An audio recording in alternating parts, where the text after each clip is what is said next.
Hola, bienvenidos nuevamente. En esta oportunidad vamos a conversar sobre edema agudo de pulmón relacionado al ascenso a grandes alturas. Si bien es una patología poco frecuente, es de conocimiento obligatorio para nosotros quienes vivimos a 3.600 metros sobre el nivel del mar.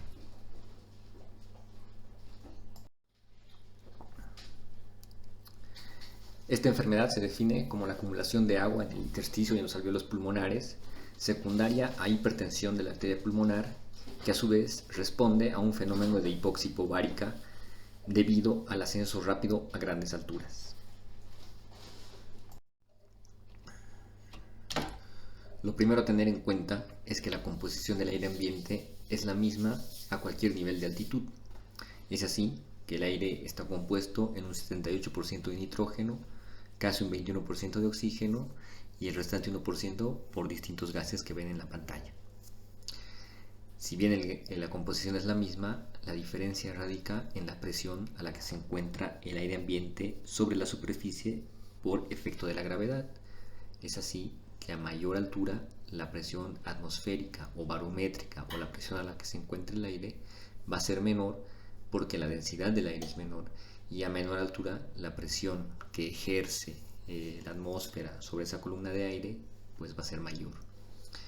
A nivel de la costa se estima que la presión barométrica o atmosférica es de aproximadamente 760 milímetros de mercurio y a 3.500, 3.600 metros, que es a la altura a la que nosotros nos encontramos, la presión atmosférica aproximadamente es de 490 a 495 milímetros de mercurio.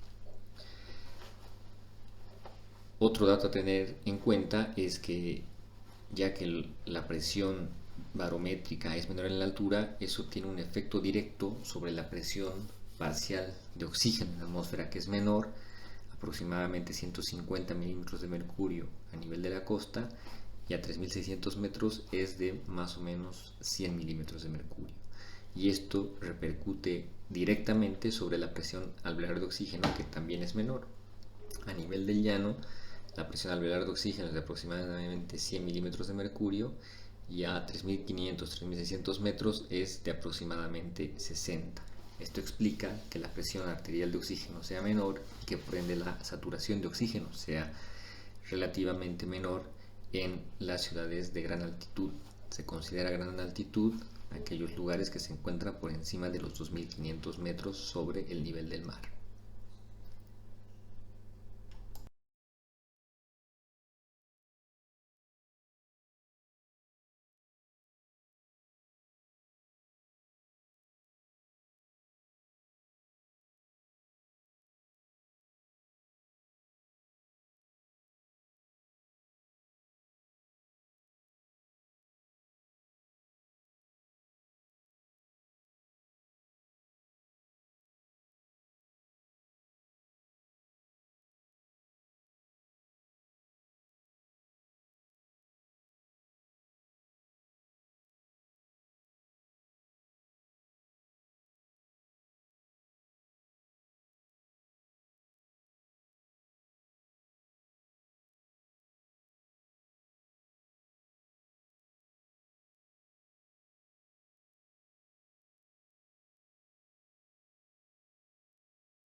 Esto que acabo de mencionar no solamente es un concepto teórico, sino también ha sido ya descrito, documentado y bien diferenciado.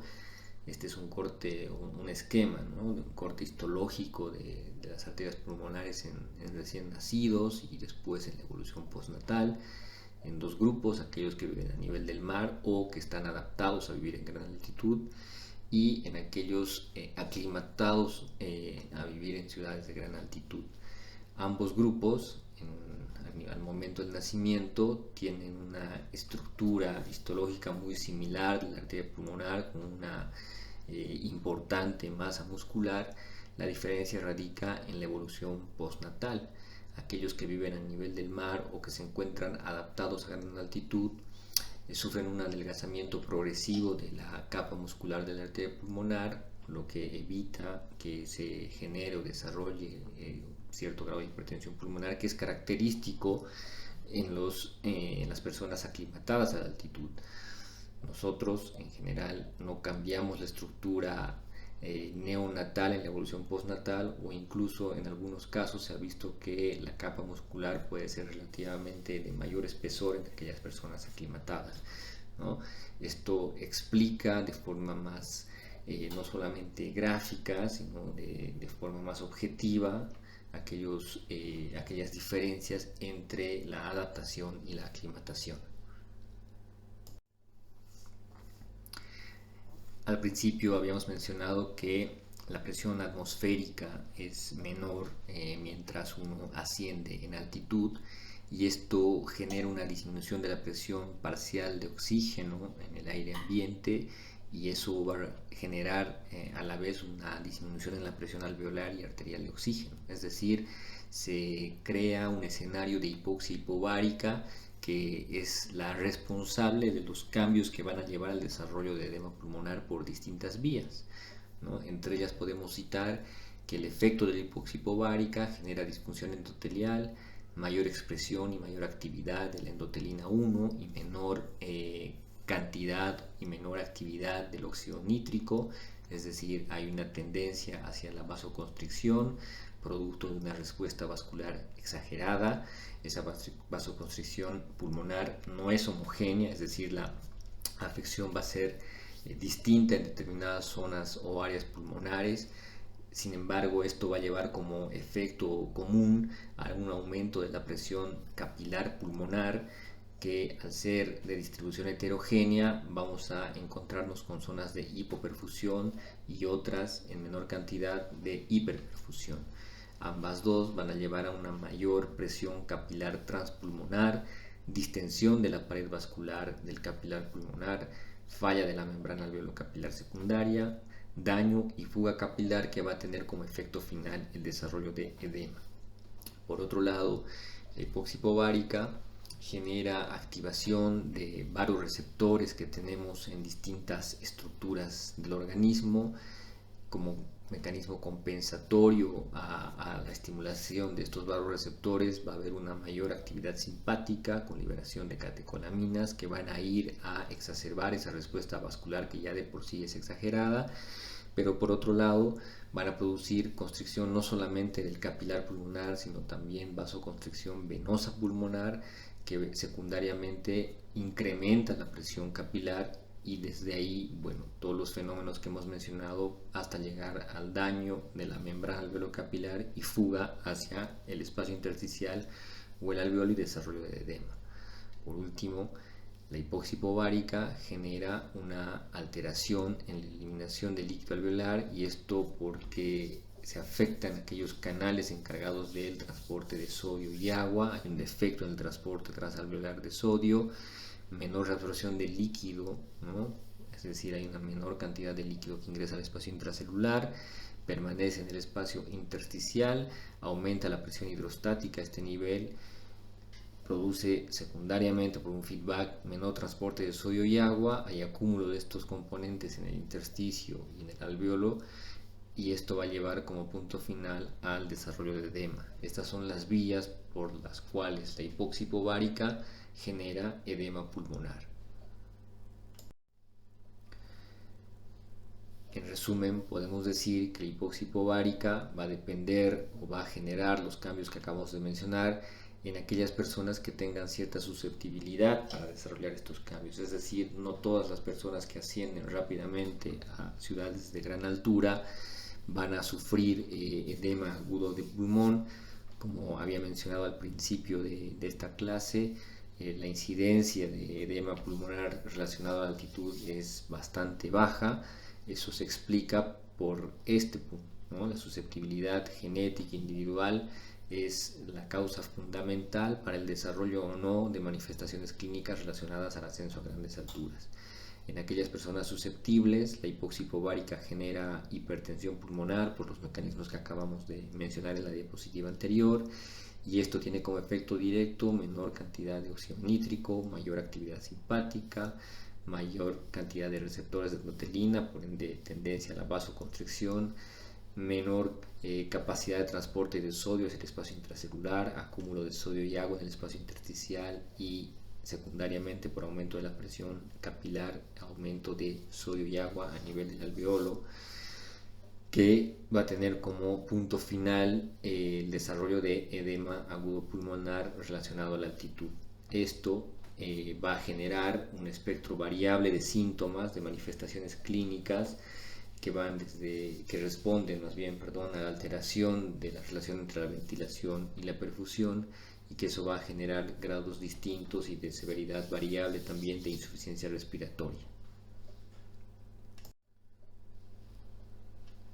Sin embargo, no todos desarrollamos esta patología. En esto tiene que ver mucho la susceptibilidad genética por un lado, pero por otro lado también existen mecanismos compensadores o cambios, ¿no? En la estructura orgánica, aquello que caracteriza a la aclimatación, cambios que van a evitar el desarrollo de síntomas. La hipoxia hipovárica se caracteriza por tener una disminución importante de la presión parcial de oxígeno, y esto va a generar distintos cambios a nivel pulmonar, cardíaco, renal y hematológico. A nivel hematológico, lo más característico es aumento de la secreción de eritropoyetina, ¿no? Y esto ocurre entre las 24 y 48 horas. Esto da como resultado un aumento de la hemoglobina y el hematocrito, situación muy característica en gran cantidad de los habitantes de ciudades a grandes alturas. La eritrocitosis es una patología bastante frecuente en nuestro medio. A nivel renal, esa vasoconstricción producto de la hipoxia hipovárica genera un aumento del retorno venoso, es decir, mayor cantidad, no mayor cantidad, pero la sangre que llega a la aurícula derecha lo hace con mayor presión producto de la vasoconstricción. Esto genera un grado variable de distensión de la pared de la aurícula y el ventrículo derecho. Se libera factor o péptido natriurético que tiene como efecto un aumento en la diuresis y la natriuresis. Esto tiene como efecto secundario una disminución del volumen plasmático, pero esta disminución tiene un trasfondo, un objetivo final, que es el de compensar, porque al disminuir el volumen plasmático como mecanismo compensador aumenta la excreción de bicarbonato, y vamos a ver qué papel tiene este aumento en la excreción de bicarbonato en el proceso de adaptación. A nivel cardíaco, por activación de osmo y vasoreceptores, el organismo sensa una disminución de la presión del volumen circulante efectivo y alteraciones en la osmolaridad producto de la natriuresis importante también generada por la hipoxia hipovárica. Esto se manifiesta clínicamente con taquicardia, y el aumento de la frecuencia cardíaca lleva inmediatamente a un aumento del gasto cardíaco. Esto produce un aumento del volumen sistólico, todos estos fenómenos hemodinámicos compensatorios para tratar de evitar o minimizar la expresión sintomática del ascenso a las alturas. Y a nivel pulmonar, que tal vez es donde la repercusión clínica es más importante, al existir hipoxia es un buen estímulo para el centro respiratorio, es decir, el automatismo respiratorio se ve incrementado. Esto genera hiperventilación. La hiperventilación disminuye los niveles de presión parcial de dióxido de carbono, de presión arterial de dióxido de carbono, y entramos en una situación de alcalosis respiratoria. Acá es donde juega un papel importante el aumento en la excreción de bicarbonato, el aumento de excreción o la disminución en la reabsorción, visto de otro modo, genera un estado de compensación o de equilibrio para no desarrollar alcalosis respiratoria grave, baja la presión parcial de dióxido de carbono y es así como esto estabiliza la función pulmonar, respiratoria y una persona puede considerarse aclimatada. Es importante determinar o reconocer, qué factores determinan la probabilidad de desarrollar edema pulmonar de altura. Evidentemente la altitud es el principal. A mayor altitud, mayor probabilidad de desarrollar esta patología. La velocidad de ascenso también está implicada en esto. Se recomienda hacer un ascenso gradual, pausado, con reposos intermedios para tratar de darle tiempo a estos fenómenos que acabamos de ver en la diapositiva anterior. Obviamente son fenómenos que no se establecen de un momento para otro, necesitan determinado tiempo para activar sistemas y respuestas que van a evitar o minimizar las manifestaciones clínicas producto de ascender a grandes alturas. La actividad física en principio está no contraindicada, pero se recomienda hacer una actividad física limitada, por lo menos los primeros días en los que uno llega a alturas o a las ciudades que están en una altitud a la que uno se encuentra desacostumbrado. El aumento en la demanda de oxígeno producto de una actividad física importante obviamente puede favorecer el desarrollo de esta enfermedad. Y el punto fundamental es la susceptibilidad genética, ¿no? Recuerden, no todos desarrollan edema agudo de pulmón. Un pequeño, muy pequeño porcentaje de personas que llegan a ciudades como La Paz van a sufrir esa patología y esto está en relación a la susceptibilidad que tengan para desarrollarla o no. Existen también factores predisponentes que probablemente sean los más importantes. La pobre quimiosensibilidad a la hipoxia es el principal porque esto va a desarrollar una exagerada respuesta presora en la arteria pulmonar a la hipoxia y esto está mucho más desarrollado y mucho más descrito en gente joven, ¿no? En personas que se encuentran por debajo de los 18 años es el grupo de edad que habitualmente tiene mayor incidencia en el desarrollo de esta patología. Se han descrito distintas medidas de prevención, entre ellas mencionamos las más importantes, como el ascenso lento y gradual que acabamos de mencionar minutos atrás.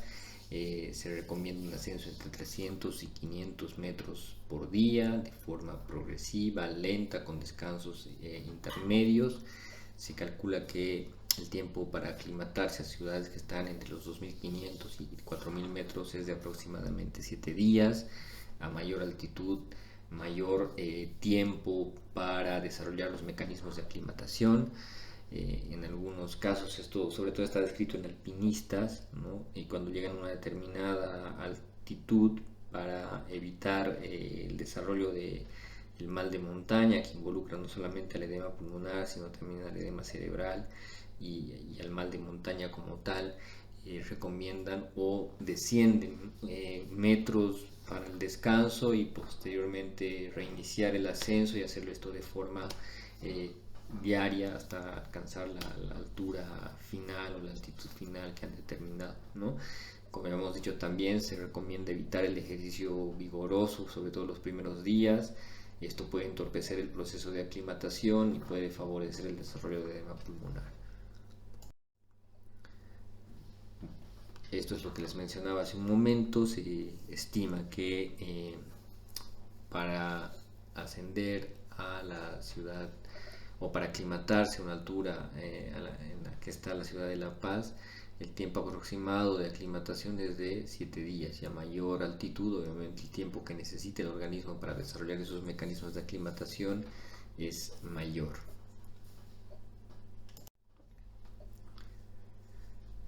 El diagnóstico se basa en 3 pilares que son la clínica, las manifestaciones radiológicas y los cambios en el intercambio gaseoso producto del ascenso a grandes alturas.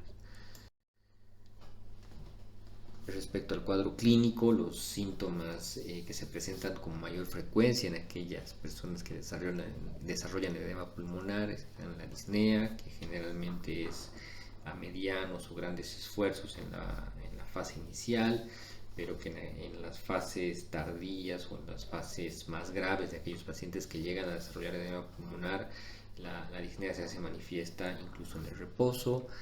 Tos, ¿no? La tos por invasión de la vía aérea, de sudado rico en proteínas y gran cantidad de agua. El esputo tiene características especiales, que es un esputo que acompaña a estos episodios o accesos de tos. Es de características espumosas, ¿no? Por el contenido aéreo que tiene, y en general rosado por las alteraciones de la ventilación y la perfusión. Existe cianosis distal, producto de hipoxemia, desaturación en la gran mayoría de los casos, estertores, que es la traducción de la ocupación alveolar por líquido, y además síntomas ya de tipo más sistémico o extrapulmonares como taquicardia, taquipnea, ¿no? Y distintos patrones clínicos que pueden acompañar fiebre, por ejemplo. En algunos casos se ha descrito el aumento de la temperatura relacionado al edema pulmonar de altitud sin una causa clara desde el punto de vista fisiopatológico, por lo menos.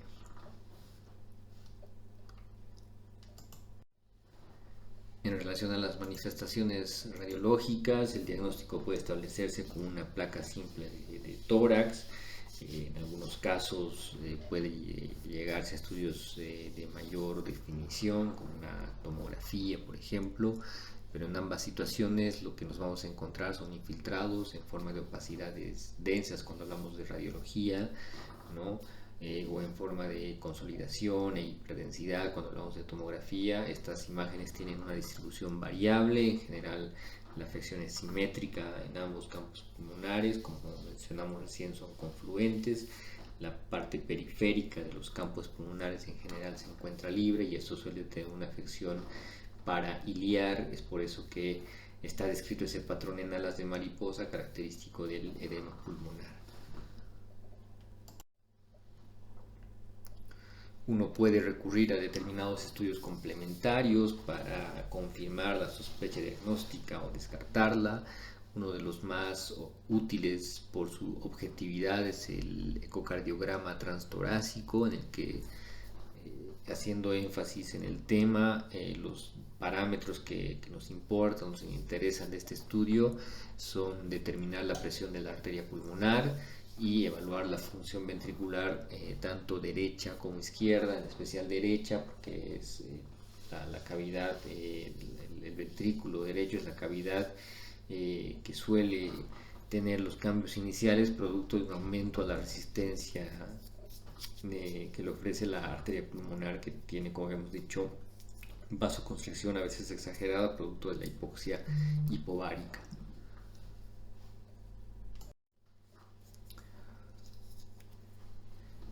Se ha descrito el uso de determinados fármacos con la finalidad de prevenir el desarrollo de manifestaciones relacionadas al ascenso a grandes alturas, cuya manifestación más grave la representan el edema pulmonar y el edema cerebral.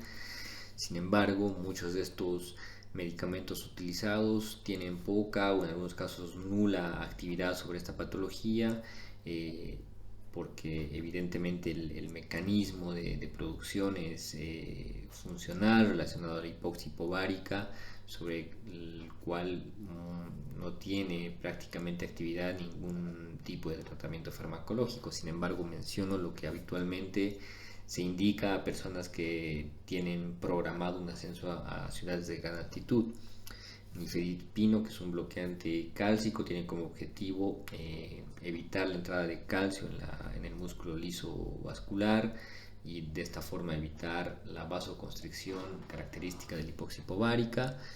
Los inhibidores de la fosfodiesterasa, como el sildenafil o el tadalafil, son aquellos que tienen como objetivo producir vasodilatación específicamente o selectiva de la arteria pulmonar para evitar el aumento de la presión transmural y por ende edema pulmonar.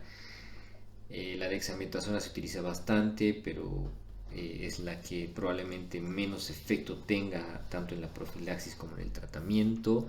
Este no es un mecanismo inflamatorio, por ende el espacio para corticoides es muy limitado. Muchas veces se utilizan no con el objetivo específico de reducir la presión de la arteria pulmonar, sino como tratamiento o parte del tratamiento para el broncoespasmo, que es otra manifestación también relativamente frecuente de personas que ascienden a grandes alturas. La acetazolamida tiene como objetivo principal aumentar la excreción de bicarbonato, esto para generar ese ambiente de compensación ácido-base, ¿no? Es decir, producir descenso del bicarbonato que acompaña al descenso de la presión arterial de dióxido de carbono, producto de la hiperventilación generada por estímulo repetitivo del centro respiratorio, ¿no? Lo que habíamos hablado un par de diapositivas atrás. Les repito que la efectividad del tratamiento sintomático de tipo preventivo es bastante cuestionable, ya que el mecanismo que genera la enfermedad no tiene un sostén terapéutico farmacológico claro, por ende la posibilidad de revertir los síntomas una vez que ya se han establecido con medicación que no está orientada específicamente a esto es muy variable.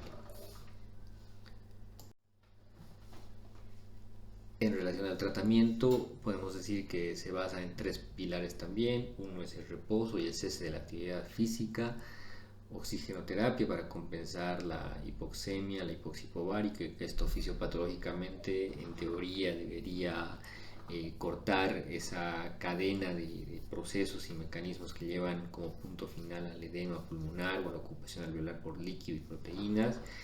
Y en algunos casos, cuando estas medidas son insuficientes para el control del grado de insuficiencia respiratoria que tenga una persona afectada por esta patología, lo que se recomienda es el descenso, es decir, bajar rápidamente a un lugar de menor altitud para que todos estos efectos funcionales que ocurren sobre todo en la arteria pulmonar remitan. Están en rojo aquellos medicamentos utilizados, pero lo mismo que en el tratamiento preventivo, muy poca objetividad y poco sustento académico claro que permita recomendar fuertemente su uso, ¿no? Y están nifedipino, inhibidores de la fosfodiesterasa, beta-2 agonistas, diuréticos, en realidad tendrían cierto grado de contraindicación porque el problema no es aumento del volumen circulante efectivo. Por el contrario, el volumen circulante efectivo se puede encontrar incluso deplecionado y esto puede exacerbarse con el uso de diuréticos. Existen lugares donde se administra óxido nítrico inhalado con una máquina muy compleja y especial, sin embargo eso no está dentro de las posibilidades que tenemos nosotros en el medio. Y los corticoides, repito, no tienen un espacio claramente definido, ya que esto no es una respuesta a un mecanismo inflamatorio que genera la enfermedad.